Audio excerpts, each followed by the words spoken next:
what you know is I've made tons of decisions along the way that hurt me financially, but protected my community.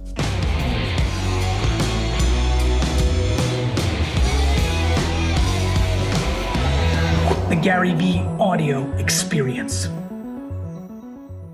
Vayner Nation, how are you? I am fired up for a very special podcast. One of the great OGs of on-chain Ethereum NFT land has joined me. This gentleman is admired by the people I admire, which makes it super fun. We're gonna really jam here for a little bit. This is going to be a very, very good podcast. I know it because I know I can feel my own energy, and because what's been going on in the Vayner communities, like obviously NFTs has been encompassing our 2021. So many of you are learning, so many of you are prospering, you're being educated, you're watching out for scams, your cynicism for a lot of you has thawed out, you're learning, we have a balanced conversation of this. One of the great things that happened to me in the process of VeeFriends was being introduced by Jimmy, and his company NFT42, which I've invested in. They were the backbone in my partnership on getting VeeFriends to where it was and how well it went. And what I want to talk about is just NFTs, OG stories, the State of the Union. I'm really going to interview Jimmy here for my own enjoyment, and you're going to be able to listen in. But Jim, why don't you take the floor for 2 minutes, give everybody your name, your company, and a little bit about yourself. Sure. Yeah. Hey, Gary, thanks so much for having me on here. I've been really looking forward to this. You and I have had, some conversations throughout the months about NFTs, but I think, being able to capture this knowledge and share it with your audience is incredibly important. And a lot has gone on in the last couple of weeks since we caught up. So we can talk about the current market and some fun plans. I'm Jimmy with a one, J1mmy.ETH. You can find me on Twitter and other places. As Gary said, founded NFT42 and also Nameless, Avastars and TokenSmart. These are all companies in the metaverse, and had the honor to work with Gary on VeeFriends. And we've also, as a result of that, done some really great other things, such as Sotheby's natively digital auction. We got to work with Sir Tim Berners-Lee on his NFT and a variety of other really cool projects. I myself started in the space as a collector. I bought my first CryptoKitty December 5th, 2017. And a couple months later, after I had done my 50 hours of research a little late, I realized that these things weren't as good as I thought they were. And that's what really kicked off my passion towards building NFTs and putting them on chain. And that's really how I ended up meeting Gary and having the incredible opportunity to work with him. Is that, something I just could not let go, and a conviction I could not let go of led me down this path that I'm on now. So thank you so much for having me, Gary. Jimmy, I have the luxury of becoming your friend and knowing something. So before December 5th, 17, you buy the CryptoKitty, you were in tech, right? Yes. Well, I was in tech. I was actually in the woods when I found Ethereum, which is why I found CryptoKitties. But I worked for Google, and I had come to work for Google by starting my own business that provided Google's Gmail and other services to businesses. And as a result of that business, had the opportunity to work alongside Google, and then Google actually had me working with them on strategic projects where I was a good fit. So yeah, I had been in the technology space. What about even before that, before you started that company, like as a high school kid or a college kid? Right. So were you a techie? Yeah, I was the computer guy at the settlement company that I worked at. I was the guy who helped set up the very simple network and set up everybody's emails, but I was a settlement coordinator for real estate. And before that, I was a real estate agent. And before that, I was a loan officer. But I was always, the technology actually was introduced to me. Computers I was introduced to at a very young age. We had an Intellivision, which I'm sure you remember. Of course, Snafu on Intellivision, still my favorite video game of all time. Oh my God, that's incredible. So I remember the football game, and I remember Pong and the paddles. That was in our parents' basement. Yep. 1982, I think my grandmother bought. How old are you, Jimmy? I'm 43. I was born in 78. Okay. Keep going. So, and in 1982 or 83, my grandmother bought my father his first computer. It was a DOS computer with black screen and green ink or green text, and that was the very beginning, I always was there and interested in the computers. My father was always interested in computers. I used to go to video arcades. So for me, it's always been like computers, video games, technology in that sense. It was always fun. And because it was fun, it was never daunting to learn, and it was always exciting. I built my first computer when I was 18 years old, I think. I built my first gaming PC. And then that's what led me to be able to build my Ethereum mining rig. I had the confidence to go out and buy 6 video cards. And I figured if I could make a computer with 1 video card, I could probably figure out how to make one that connected 6. And sure enough, that's what allowed me to buy my first CryptoKitty. What gave you the, I remember my eureka moment because it was 5 minutes ago. Aaron Battalion, big shout out. He made me buy Ethereum years ago, and I'd always kept an eye on it, but I really got crazy. And, I met Roham in the summer, and NBA Top Shot caught my attention, but then it got real serious in December, January. What did you buy any Top Shots? Hold on. Did you buy any Top Shots then? You know what? I didn't. Roham and I'm a big fan of, obviously he's tying this all together for everybody who's listening. Roham was behind CryptoKitties as well, he had his own, journey, which led him to building his own blockchain, not on Ethereum with Flow and NBA Top Shot. I've never really talked to Roham about that. To me, that is a ambitious and smart business decision. If you can pull it off, you keep many more of the economics. But he learned a lot of things, man, it was funny. We met in June or July. I fell in love with it and him. We talked a ton through the summer and the fall. I was just trying to navigate VaynerMedia through COVID. So I had some crazy combos with Roham where I was going to get like the 1-of-1 LeBron. Like I was like really in it. Right. But then it exploded and I was so passive that I didn't think I could come and do Monday morning quarterback. I felt it was inappropriate for me to reach out to Roham and say, hey, those deals that we were kind of trying to verbalize, I'd like to strike on them. I kind of never went there because I thought it wasn't fair because I dragged my feet, because I was busy. I just couldn't and so that kind of sucked and I was sad. I was like, fuck, I was so on it, but I missed the boat. I literally owned 0 Top Shot. What was interesting was it's not because I don't believe in it. It got so hot and expensive. But I also thought that there was a supply and demand vulnerability, which I think has played out.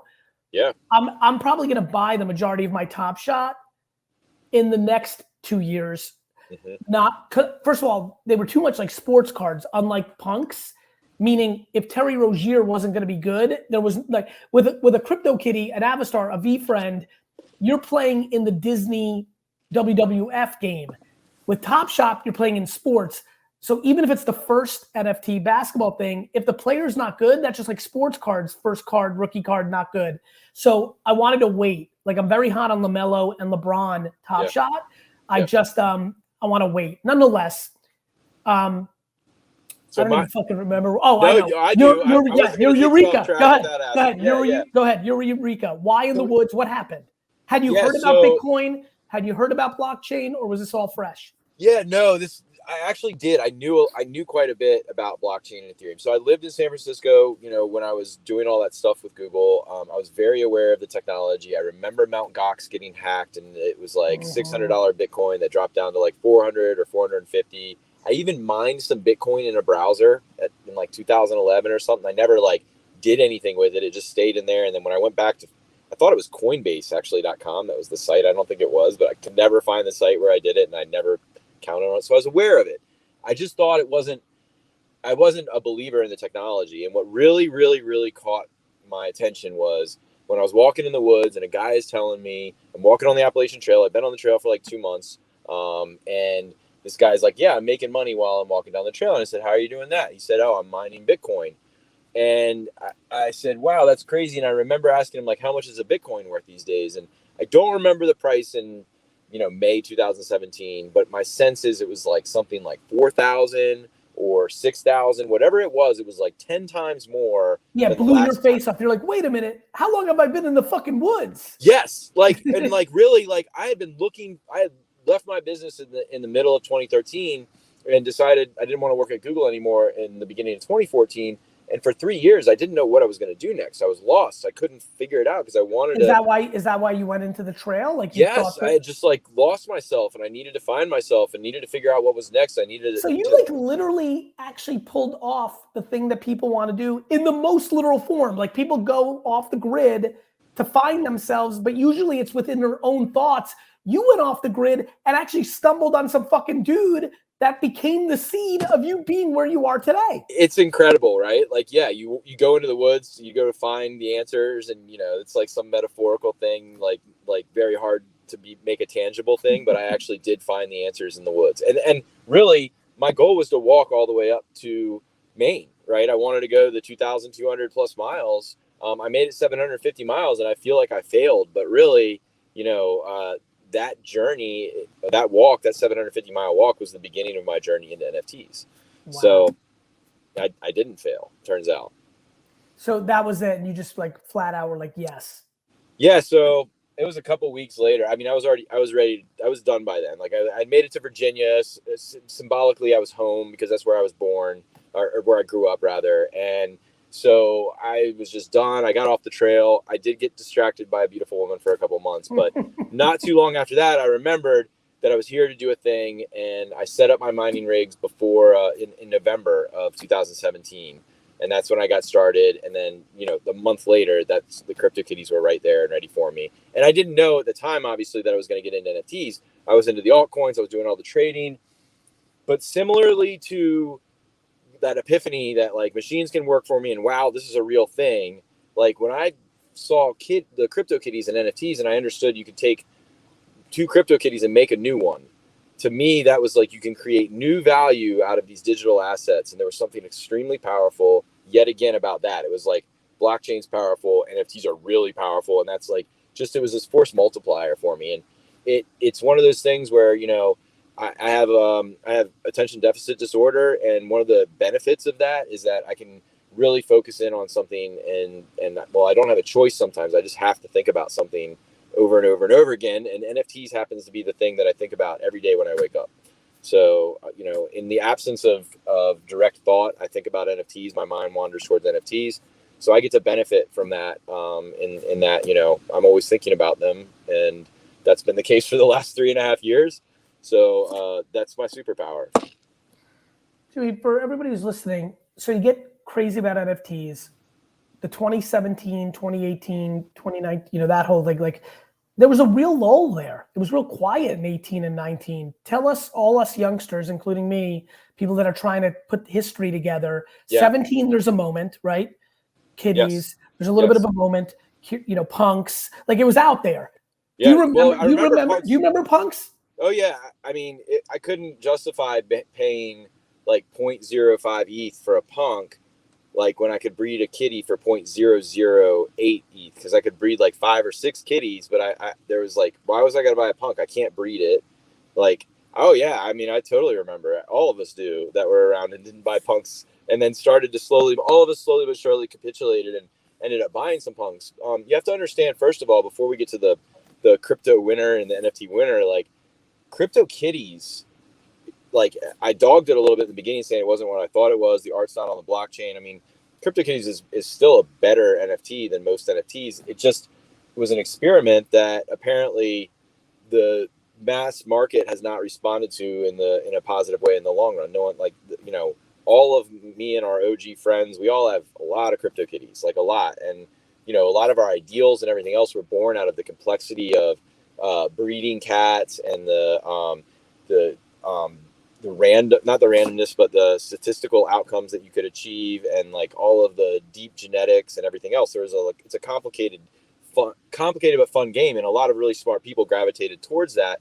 And then things like punks and were out there and already there, but it wasn't super exciting to anybody at the time, in particular, because couldn't do anything with them, and there wasn't really OpenSea didn't exist, and we did all of our market stuff on the CryptoKitties site directly, like VeeFriends, where you bought everything there. But now, like, they had the second market there, and they had all of the things directly on the site. And only over time, in near the end of 2017, beginning of 2018, maybe people started to use OpenSea because there were some other NFTs out there. And then Super Rare came on the scene and all this. But CryptoKitties came out. It was really hot until about maybe March or April. And then we were really in a crypto winter by then, April 2018. And then from there on, it was the diehards that were sticking in there and just breeding cats and hanging out every day, talking about the future of NFTs. That bled into 2019, still in crypto winter, but Larva Labs did Autoglyphs and released that. And that was a big pinnacle moment for me and giving me the confidence to go out and build an on-chain project in Avastars.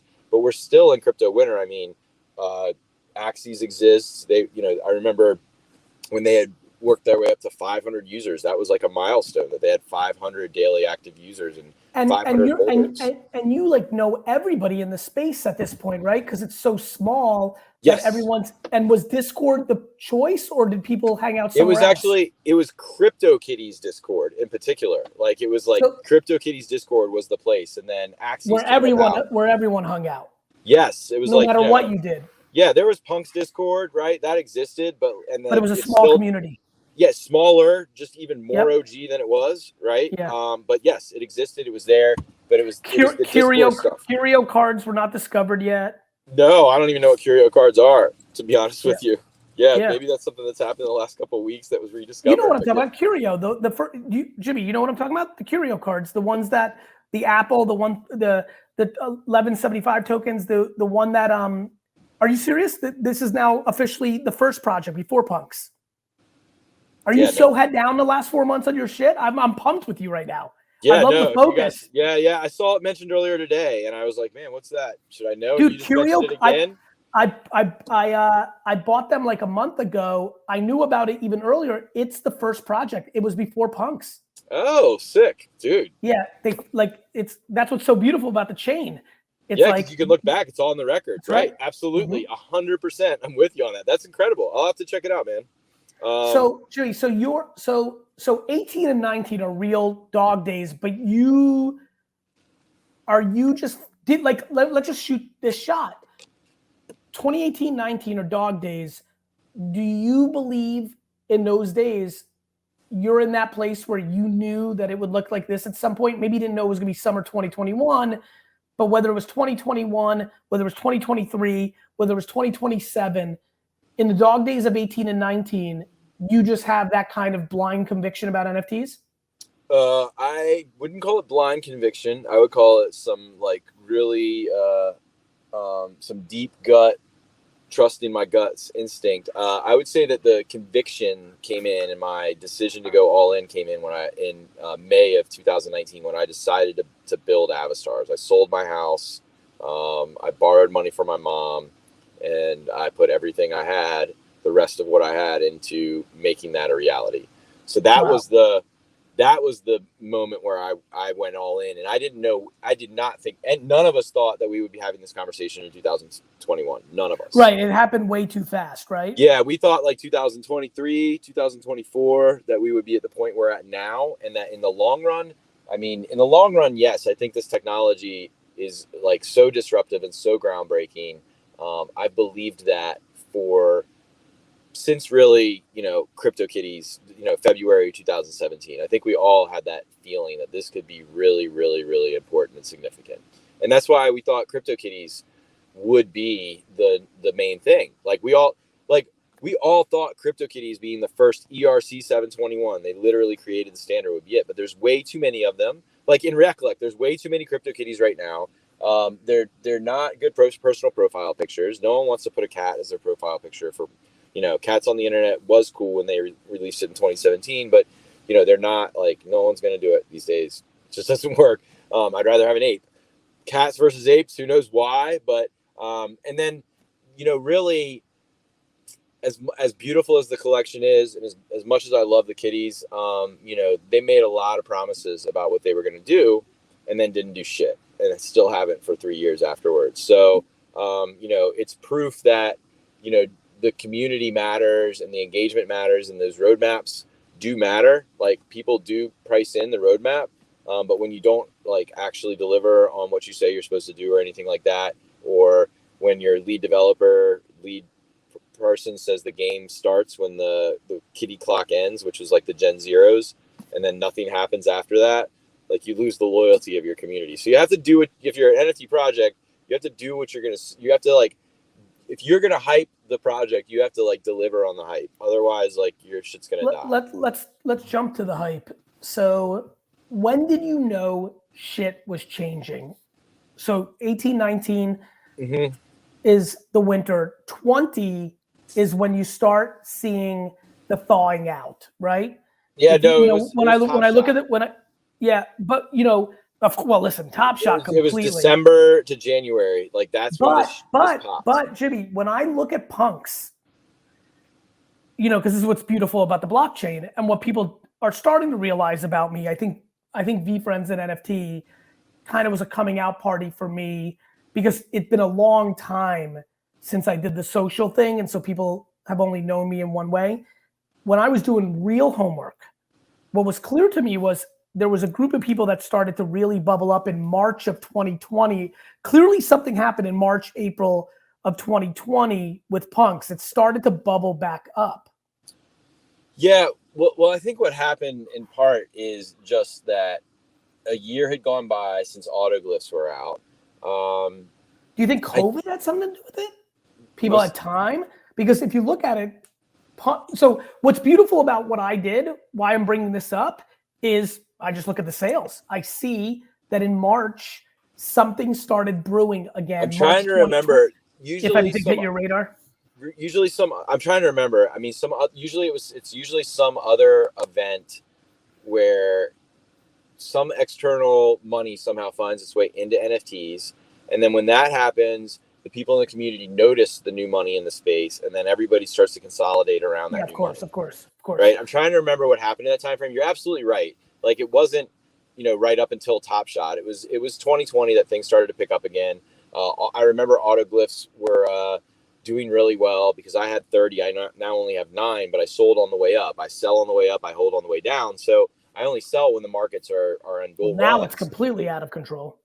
Yeah, absolutely. It's just nuts. But really, I mean, I think so. What I think you saw there, and like there, I'm sure there was some compelling event that caused that to start to run up. But we'd been in the space for a couple of years, and well, one, I think Pranksy maybe did a big deal where he bought like 400 of them or something like that, and then started to sell them because Pranksy provides liquidity to markets at the bottom of the market, which is really needed to pick things up. But people started to consolidate around punks and things because the value, it was starting the conversation around store of value in NFTs and how punks were a store of value because like CryptoKitties, there were so many of them. Axis had gotten the narrative out there that there was also too many CryptoKitties and was controlling their supply. So you start to get these narratives around that. You have a fixed number of NFTs and punks. Like that wasn't the way to do it initially. Like you didn't have this cap 10,000 supply, but because that was really like a CryptoPunks thing that they did. And now that's been what's caught on. So having that store of value there. And I think it was just the network effect of more and more people discovering then that CryptoPunks was actually like the real deal and that was going to be potentially the NFT store of value. That narrative, I think, really caught on in a big way. And then as soon as Top Shot like popped up, like, so a lot of us bought into Top Shot in that June 2020 timeframe. And that's one of the reasons I was asking you if you did get in, because man, I mean, I remember I spent like $35,000 or $40,000 on Top Shot Series 1 packs. Like I was buying, you know, a ton of packs, and you know, a lot of us, Nate, Alex, myself, were like kind of regretting how much we had spent. We thought we had spent too much, and it was kind of silly. And then it went crazy. Other NFTs were doing fine, but then yeah, it was, you know, December into January of 20. Why? And so you guys were what did you guys think about it being on Flow? Did you guys think that was, you know, and again, you know, these are the people behind CryptoKitties, and there's a little bit of like, you know, I guess with some of the disappointment of some of the stuff that you talked about just earlier, there was still a lot of love for the OG-ness. So it still is. Yeah. Like yeah. Dude, we love Dapper, we love Roam. Yeah, love those still dudes. Love CryptoKitties. I get it, but it makes sense. Yeah, and like we believe in what they do, right? Like they do know how to market the shit out of their products and get the network effect. So, you know, did you sell a lot of your Top Shot at the height? I still have like 1,700 Series 1, I think. I'm still like the 41st best account like on Yep. ranked account. But Yep. I mean, this car I'm sitting in right now, I purchased entirely with cash, paid for it completely from Top Shots. So, yeah, I mean, I probably sold over $1 million worth of Top Shots in January, February. So then what happened, Jim? Like when you know, Top Shot starts popping off in the fall and winter. Yeah. What's the next big moment in like, okay, this is taking another step? Honestly, I think it was VeeFriends, Gary. I think it was VeeFriends. Like, you know, Top Shot was like in full swing, and then it started to lull. And then you actually went into full, because we talked, and you were going to do this project, and you know, you made the very wise and tough decision that you were going to introduce your community to NFTs the OG way. You were going to bring them in and teach them how to use Ethereum and MetaMask, and you know, while everybody, including Nameless, my company, is aiming towards making this as easy and frictionless as possible, letting people pay with credit cards in the long run and everything else, you said that, you know, you wanted to do this sooner than later, and you understood that the technology was actually more robust at the Web3 layer than at the credit card payment layer and everything else. And so you started educating your users. You decided to go out there and teach people who had never learned about NFTs or Ethereum or a MetaMask wallet. These are daunting things to explain to people. And you went out and taught them, and you have 140,000 people plus you had 140,000 people in, you know, April, May timeframe in your Discord. Like you have more now, I'm sure. And you had over 4,000 new wallets purchase your NFTs on that launch, bringing 4,000 new NFT owners for a premium NFTs into the space. Was a big watershed moment that like really taught a lot of people about NFTs. It proved to the community that we weren't just the same small group of people.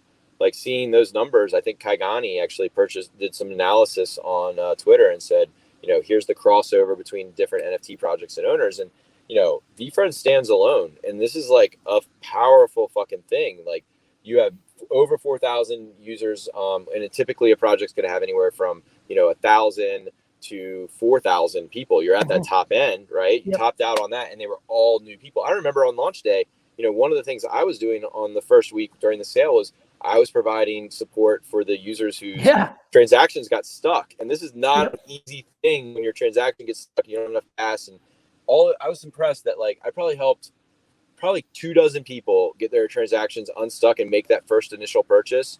And they all got it done.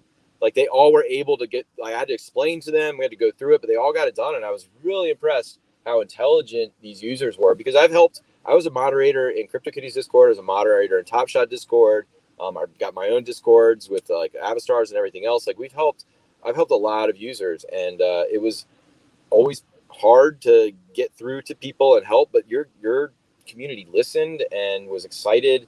I couldn't believe it, like how excited they were too. Like purchasing these NFTs, like they were just so excited and remain so. I mean, your community is amazing. So I think that was a really big moment for NFTs as VeeFriends.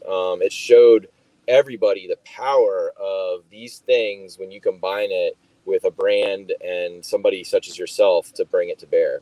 What's amazing about that week and that general area is we were supposed to launch on the 5th. We launched on the 12th, as you know, intimately. You were there in those meetings. You had me and Cuban and Chamath showing up on CNBC, starting to say the words NFT. Yep. I remember, I actually think, and I know that you just forgot. I'd forgotten, now I can remember. What actually was the next moment in our timeline was the Beeple situation. Oh yeah, absolutely. Yeah, so absolutely. yeah, Beeple going, yeah, Punks getting really crazy in January, because that's when I was buying. Mm-hmm. You had Beeple, you have me, Chamath, and Cuban on CNBC uttering the words NFT. I remember I said Flamingo and maybe Bitsky and something else. And like, people were like, Twitter was like, I cannot believe those words were said on CNBC. Yep. And you're in Flamingo now, right? I am in Flamingo. I am also a Flamingo. Explain to everybody what a DAO is. Distributed Autonomous Organization, DAO, is a DAO. And what that is it's a club that there's different forms of it. The one Flamingo, a for-profit, basically organization where you're less than 100 members. It's a Delaware LLC. And the way it works is collectively, up to 100 of us decide and vote and invest a community fund into both infrastructure, in this case, NFT and metaverse infrastructure, and directly into NFT assets themselves.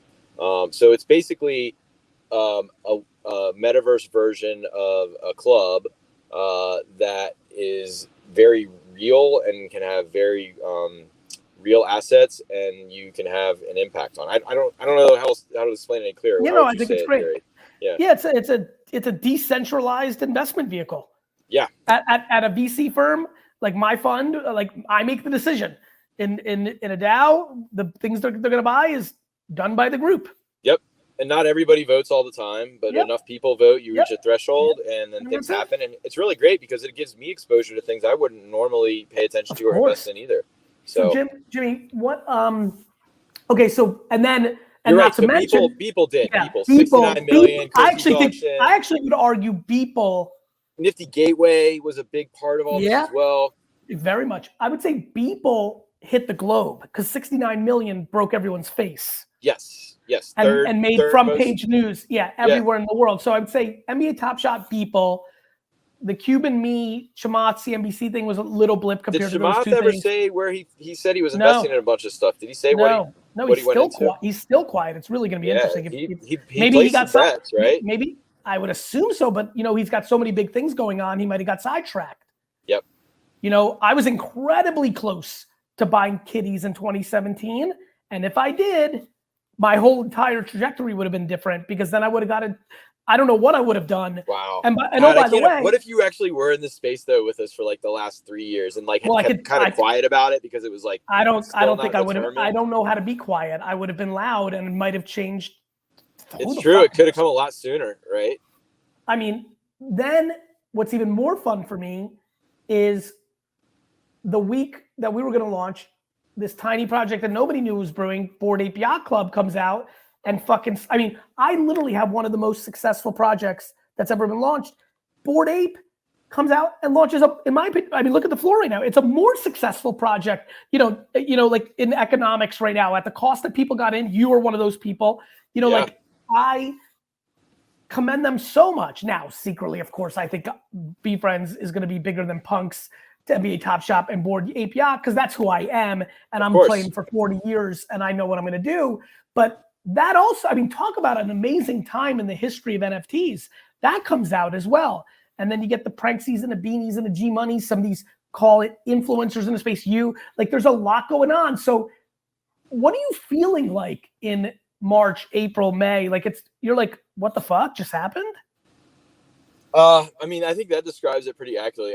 For me, it was like apes was like the big moment. Like I had a big pop off with NBA, I still have a good collection. I'd made a good amount of money in the beginning of the year. Wow, how great are NFTs? But then Bored Apes, like seeing that pop off, and then how many Bored Apes did you mint? How many did you mint? Yeah. So I minted 420, nice and meme-tastic. How much were they? 0.080. So I spent about 26 to 30 ETH or so, like I think roughly. I did it all within the course of a couple hours. I went from someone tweeted about it, and I was like, these look okay, but they're not on chain because I'm all about like I want the art. They weren't? No, they're on IPFS. They're like, still. They might be putting some stuff there, but yeah, no. I mean, it's basically on IPFS. There's no like metadata on chain. It was a good project, but like most projects have not innovated too far. Bored Apes included. Bored Apes had really fresh art though. I looked at it, I was like, wow, these actually just look really great. And it is 10,000. It was their own custom contract. They didn't do it on like an OpenSea storefront or something. So they put in effort. And I bought 400. Like I bought about 100, and then I looked and I was like, oh, I thought I got the ones I wanted. And then I saw someone had a gold ape, and I was like, oh no, I need gold fur. So like I went back and started buying more, and then I told Pranksy, he was awake by then, and I was like, hey man, like I posted it in one of my groups that we're in together, and I was like, hey, anybody want to like check these out? And Pranksy was like, oh wow, these actually look pretty cool. I'm gonna go in. And then he tweeted about it. He was buying them at the same time. and everybody started buying them. Just everybody, like the As Discords were alive. As we're filming this, it is on the verge of hitting 10 ETH floor. It's 9.9 right now. 10 ETH what? For what? For the floor. apes? Yeah. Holy cow. Yeah, just exploded. That's crazy. So yeah, I mean, that was, and then, so Gary, though, I want to say, like, I gave out probably about 100 of these things. I know you did. I gave them away to people. You gave me 5. That's how I have them. Yep. I gave them away to people because I was like, this is a cool project. This is going to do well. And the reason I do that, and I do that a lot, I give away a lot, because people say, like, I'm basically hacking people's minds. I am planting the virus directly, the NFT virus, as deeply as it can be placed. When I give someone something that I know is going to go up in value and that they will see the value of it, like, I give it to them, and then they start getting offers on it from OpenSea, and they start getting offers, and they're like, holy shit, this is incredible, and I can't stop thinking about it now. I also think you care about the macro space. It's the reason I got so excited about World of Women. Right. The reason I like World of Women currently, and it's doing really well, and I gave it a real push, and you know, I think I have 60 or 80. Right. I don't remember how many times I hit the 20 max mint. Right. I haven't, you know, I did go buy Goddesses, which is kind of the top one in that game. Outside of the one, you know, they did something interesting. They did certain tokens to get a percentage of the rake. Oh, that's very cool. So, but the reason I like that one is I just thought it would bring more new people into it. Yep. It's a, you know, it's a very early tech. There's a lot of bro energy in, you know, NFTs, just a lot of males, right? A lot of white male. Like, and I was like, you know what? This is good for the space. I love the art. I like Fame Lady for the same reason. Like, I want different type. It's why I bought Justin's photography. This is photography. Twin Flames, you know, so for me, it's like, I want to help. I mean, this thing I'm doing on Saturdays now, where I'm like, if your project failed, please share a link. And then I pick one, I buy one, and I share it. And then the artist's life is different. It's fucking fun. Amazing. Yes, this is exactly. So you're you know, you and I, you know, are taking a similar path here, right? We're trying to evangelize the overall tech, the macro of it all. We want to spread the love. You have the great advantage of being a true OG. Everyone respects you. When I came in, I mean, look, let's call a spade a spade. VeeFriends, not supported by the OG community. Even though I was part of the community for 4 or 5 months, I was like some of the, and people that I've had nice relationships with, you know, like, ultimately people thought it was a conference token. The art wasn't good. They really fucked up, and the FOMO is real now, and I'm enjoying it. Like, yeah, no, absolutely. You came in and you made the VeeFriends collection the way you wanted to make it. And what you saw was the OG community saying, we don't really think you should have made it this way. And they were wrong, right? And I have a lot of empathy for the OG community. Like, they still think, like, a lot of, first of all, my sitting now is in a very different place. So I'm so grateful. And I wanted to earn the OG community's respect, because I respect the OG community. It didn't hurt my feelings that people didn't support it. I understood why. They weren't sure if the second it was over. You know what really caught me off guard, Jimmy, is that, and you know this, the Go tokens, the Gary originally owned, I was surprised in that first 3 days where I was like, oh shit, they're not going to support it. I was surprised that nobody said, if Gary's doing a rug pull and a pump and dump and a quick cash grab, the fuck is he keeping 11% of all the inventory for? Yeah. Well, dude, not one, you know, I was so fascinated by that. It's funny because you must have been in an interesting spot. You, Danny, an OG punk guy, really supported, but like, you must have had some funny one-on-one Discord text conversations, because you obviously knew me at this point. We've been so no one knows, so I'm biased, right? So I'm biased, right? Because I helped you build this project, so like people knew that like I was for the project. I personally purchased I think I purchased 12 to 14 VeeFriends, and I bought a lot of those at the top of the Dutch auction because I actually thought it was going to sell out. Because I mean, I'm about it, Gary. Brother, I'll tell you right now, and you know this. I am firm on this to everybody. If the MetaMask bug wasn't there, and because people saw $80,000 in gas fees, if we didn't have that bug, the whole thing would have been different. I mean, it was a couple tough hours there, wasn't it? Because for 4 hours, because it was an hour and a half we were down, and then 2.5 more hours with the bug, and by then everybody said, "Wait a minute, why am I going to pay top?" Because everybody was fucked up. Yep. Had I gone auction, not Dutch auction, it would have went the other way. But I wanted to protect people. You know what? You know is I made tons of decisions along the way that hurt me financially, but protected my community.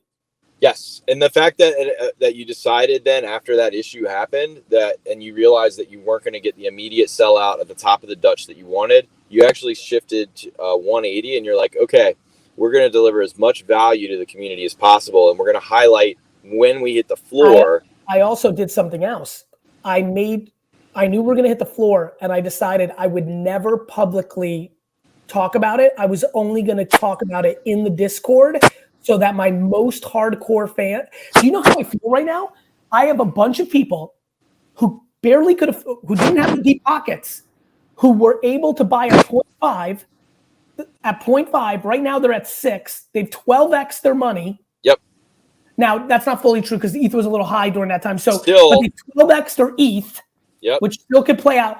Like I'm getting a text every day, a DM and a Discord message every day that I completely changed people's lives. And not only that, this is why they know about NFTs. They bought Cool Cats. They bought, some Bored Ape.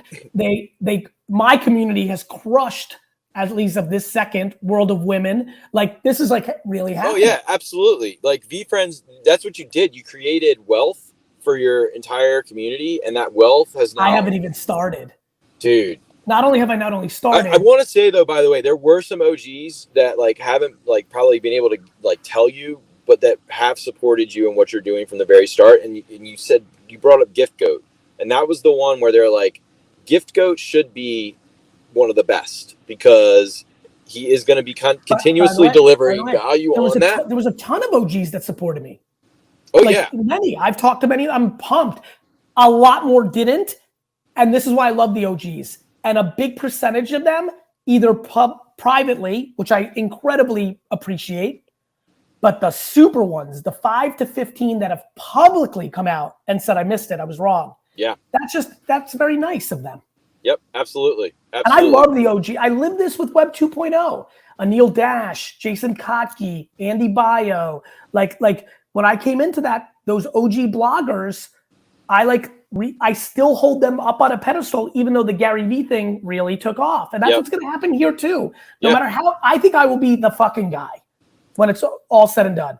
I'm with you on this, Gary. But you and Danny and Pranks and many, Justin, like so many people and J1mmy, like they'll always be in a different pedestal for me because they were fucking there. Yep. I know it. So we're going to go a little bit more, but we also have a massive, if you've been listening this long, and I was going to do it up front, but I'm like, fuck it. I want Easter eggs to go to the people that really fuck with us. We have a major surprise at the end of this podcast. We'll get to that in a minute. As a matter of fact, we have not talked because we're so busy. I don't even know where we're sending them for this major surprise. So I'll probably have to record that later. I'll do that at the PS at the end of this podcast. You'll see what we mean in a minute. We'll announce it. Then we'll work on putting this together this week. And then Dustin, I know you're behind right now listening. I'll add that post-production, which we never do, but I have to add it to send people somewhere for this massive surprise. But I'm not done yet. We'll get to that in a minute. Jimmy, now what? What are the exciting things and what are the watch outs? Because what I will tell you is the demand is growing. New wallets are joining every day, but the supply is going to outpace it. The amount of 10,000 PFP avatar projects that are coming out 10 a day, 15 a day, 50 nuts, a day. Isn't it? Yeah, I think you've been preaching the right gospel here for the last 4 months in saying that most of this stuff is not going to be worth anything in a few years. There are going to be high value projects and high blue chip assets. Let me go to the Crypto Slam. We're not going to pick on anyone because that's not appropriate. But I'm going to go to Crypto Slam. Let me give you an example. I want to go the other way. I want to give daps to StonerCats. Mila and Ashton put themselves out there. Of course. Punks, comics. By the way, StonerCats has caught a lot of flack from OGs, right? I know. But I want to say, I know Maria very well as one of the people involved with the project, and I respect her a lot. And she's consulted with me for months and months and months on this in a very unofficial capacity. And I believe in that project in the long term, just like I believe in VeeFriends. They are doing this for the right reasons. Their messaging, for some reason, did not break through, but they are doing a disruptive model with NFTs. Yeah, And I think what they're doing is great. NFTs will fully take over all crowdfunding. Yes. And they're doing And that's this what with they did. studio model. People 100%. I love it. People are like, oh, I'm with studios you. could do a stoner cat thing if they wanted. Why are they saying that the studios won't make this? The studios wouldn't make this, and they wanted to. The studios don't bootstrap make it themselves. 99% of things. You talk Yeah. to filmmakers are about to love NFTs once they I understand. mean, why the hell wouldn't a distributed community want to embrace something where they get to decide content that's made instead of studios? Because Ash and Emil are famous. I mean, who cares if they're famous? They're cool as fuck. They're in NFT space. Listen, I'm with you. Anyway, nonetheless, I'm just going to bounce around here a little bit. No, it's okay. Gutter Cat Gang, great project. Wicked Craniums, got big love for them. Bulls on the Block, I got love for them. The Vogu, I don't know how they pronounce it. That's gotten hot. Yeah, that's gotten really hot this week. Royal Society of Players, really interesting game. These are some of the people in the top things.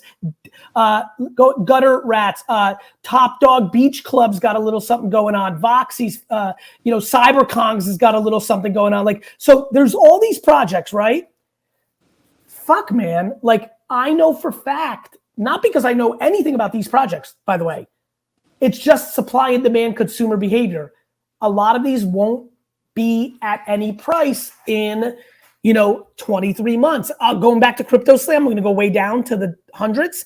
Let's just look at a couple that maybe had some noise in the past, couple months, like, My Fucking Pickle, right? Remember that little, oh yeah. Right? That they've done $184 in secondary in the last 24 hours. Yep. Right? Who's going to buy the pickles, guys? Look at Chubby's, right? I was super hot about it. It was the first thing I got excited about. I love the art. Little did I know the art was stolen. That fucking got hurt, right? Deadheads was a project. I like the art. Hasn't really taken off. Yep. I mean, it's a lot of these things can't potentially sustain, right? Right. And there has to be like people interested in even buying them at all. Otherwise, they're literally worthless. If there's no market, if there's no buyers for these things, then they're not actually. Well, there can't be because there's going to be consolidation. There'll inevitably be a little bit of a winter around. Don't forget, in 2 days, I know you saw this stat. OpenSea in 2 days did 91 million. Yep. And correct me, I know it's in the 90s. 95 million. 95 million. And in the year 2020, which, oh, by the way, was 8 months ago, for the entire year of 2020, they did 21 or 25 million. Yep. Yeah. So that means over the weekend, in 2 days, OpenSea did 4x, almost 4.5x, 4x what they did the year before over 2 days. So let there be no confusion. We are in a fucking tsunami right now. Obviously, full bull run bubble right now. Like this is as bullish as it gets. You should not be buying NFTs right now. You should be selling NFTs right now. While you should be buying, because here's what's interesting. It's like a funny thing. I'm with you. The problem is there's a project right now that is actually the one in 5 years. And that becomes the game. Do you know? Do you understand? What's your intuition? It's like anything. It's investing. It's real estate. It's stock. It's just real. But I made a video earlier today. But it's fucking fun in a different way. Yes. Like so look. So I don't know if this is gonna be perfect. And this was a thought I had at like 2 a.m. when I'm half asleep. But like what I think we are doing right now is we collectively, the NFT space, we're that group of kids in the movie The Goonies. And we actually like found the fucking treasure. Like we actually found the treasure. Breaking news. A very wealthy, very prominent person just texted me. 7:23. It's now 7:25. 2 minutes ago. I just saw it pop up. I'm sorry to interrupt you, but we're really trying to educate people on what's brewing. Literally, I'm going to just read it. I'm not going to say who it is. Know anyone trying to move a zombie, alien, or ape? Oh, shit. This is just what's going fucking on. Finish your thought. I'm sorry. Go ahead. No, I think we're the Goonies. Like, I think we've actually like found the treasure. We saved the town, but like the town is actually like our imagination growing up and like the promise that there was going to be cooler shit that came after like the 80s and the 90s and the early 2000s. And like, just the ideas that were born in those times around technology and where the space was going. And I think like NFTs are actually like the solution to a lot of those things that connect the fun that we've been having in video games and in sci-fi and all that to actual like a form of reality. And so like I just like think that like it's the funnest time to be alive in technology, because we get to we just get to make it all up in a good way now. Like, all of us have grown up around like these video games and like these gamification mechanics and all these things, and now like there's serious money coming in behind all this fun. So like we're actually going to continue to be able to have a lot of fun. Let me give you a comp. You know, it was a lot of fun, and then serious money came along, just not in the last 100 years. What is it? It's called sports. Yes. Perfect. Yes. So this for is everybody like that's trying. This is what I'm good at. Analogies. Here you go, friends. Sports used to not be a business. Baseball teams and football teams made no money. They were unorganized. This happened. This was like humanity. There was a time where there was no Major League Baseball. There was a time. The NFL is a new business. Mm-hmm. Like, people don't get it. Sports, this $1 trillion thing that we all accept is a $1 trillion thing. You like this one, Jimmy, right? Dude, I just got the chills, man. It's a good one, right? I just got the fucking chills. We just happened to be around when this NFT thing happened, and it is going to gamify everything. Yes. And it disrupts everything. All right, let's drop the bomb on them. Jimmy, I'll give you the floor. What are we doing? Well, so, when I was looking at that chart that I referenced a couple, like 20 minutes ago or 30 minutes ago, that this guy, Kaigani, made, Kai, it showed that like VeeFriends had the most unique holders in all of the NFT space, like the best, like most like organic community newly created community. And so I realized that there was a really great opportunity if like projects could get the attention of VeeFriends, that they could actually flourish, because like you said, VeeFriends are killing it right now, that your community's killing it. They're able to get involved in other projects. And I was like, I want to basically find a way to get Avastars in the hands of as many VeeFriends holders as possible. So what we started to do was something called Project Terminus inside of Avastars.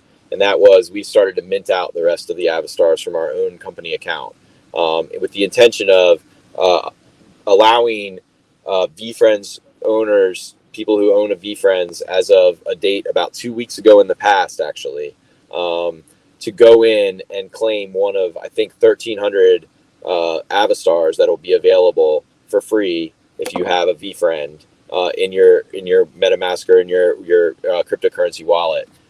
There's not enough for everybody. Yep, this is first come, first serve. So friends, what you're hearing right now is one of the great OG projects created by one of the great OGs of the space. I think I'm just going to make it public. I'm going to go and buy some more of these Avastars on the open market, because I think you're seeing it happen. Mooncats is going through it right now. Like, pre-2019 projects are going to have their day. They may not all be punks, but they're going to have their day. And Avastar is the first on-chain, like fully on-chain personal profile picture project. Yeah, they're there forever. I think you're going to have a day, Jimmy. And so the fact that we are going to allow the Vayner community, the VeeFriends community, actually specifically, if you owned a VeeFriend by a prior day, because they had to mint it, they had to execute it at a snapshot of the wallets. Yep. So when I do my post, that way it's fair.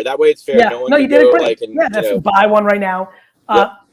First 1,300 people are going to be able to grab a free Avastar, which I think is very, very, very gracious of you. Thank you. It gives a free asset. And by the way, I was telling Jimmy that, I've got a thing brewing with VeeFriends where I've got a whole concept for VeeFriends that if you own a VeeFriend, we're going to help new projects kind of launch. I'm going to do that URL in the post-production too, because we kind of just decided to record this right now. We're going to do before, but at the end of this, there'll be a pause and I'll give you the details of where to go, both on VeeFriends if you're a project making a new project and you want to give away 555 coins to VeeFriends people in your launches, you'll have a form, and then there'll be a second place to go for the 1,300 of you that own a VeeFriend to get an Avastar. I'll do that in post-production. What an incredible gift from Jimmy, not only to reward 1,300 VeeFriends owners with an Avastar, but it became the micro seed of a new macro strategy for me with VeeFriends. This is what I do. I hear something and then I build on it. I'm going to help emerging projects. I'm going to do I'm going to sit in the middle. I'm going to help emerging projects get distribution from a great community. So that's 555 tokens that are going to get into people. Yep. And then I'm going to help every VeeFriend holder in the world continue to amass things. Could you imagine the amount of, I'm looking to do this often. So this is just the beginning of new innovations, and that's what we're here for. Dude, holding a VeeFriend, like it sounds like that is the play right now. Yeah, it becomes an asset builder, right? Yes. Every new project, and God forbid one of those new projects is Bored Ape Yacht Club. There's going to be people who are going to get a free token airdropped that will eventually be worth more than their VeeFriend, because that's just what's going to happen. Eventually one of them is going to hit. What about when someone figures out that they can just like create a collection of 555 and nothing else and give them to your community for free and then create value from now nothing? You're really thinking. Anyway, brother, I love you. Love you too, Gary. Have Everything a you're great doing day. in the Thank you. space, I'm about it. I'm a big Because of supporter, guys like a big you, brother. fan, and Love you, I'm brother. so honored to be a part of this, dude. NFT42.com if you want to figure out how to do a project. He's building a massive, we didn't even get into that. Maybe another time. It's all right. You know why? I think you might become a very unusual person in my ecosystem. You might become a regular of the podcast. Actually, if you think Jimmy should be a regular on the podcast, hit me up on Twitter. I want to see those comments. Thank you for everybody listening. And now I will give you the information of the exciting things we ended with. All right, everybody, here's the PS. If you were just listening to the Epic Podcast with Jimmy, if you want to know about the Avastars giveaway to VeeFriends, it's GaryVee.com/Avastars. Popped up right here, I'm sure, in post-production. And if you want to know about if you're launching your own NFT project and you want to give 555 tokens out to the VeeFriends community, go to GaryVee.com/PLP, the PLP. YouTube watcher, what's up? It's Gary Vee. First of all, thank you so much. I hope you're doing super well during these times. I also want to ask you, please subscribe, because my commitment and exploration of YouTube is about to explode. Stories, polls, more content, more engagement, more surprise and delight. This is the time to subscribe. I hope you consider it, and I hope I see you soon.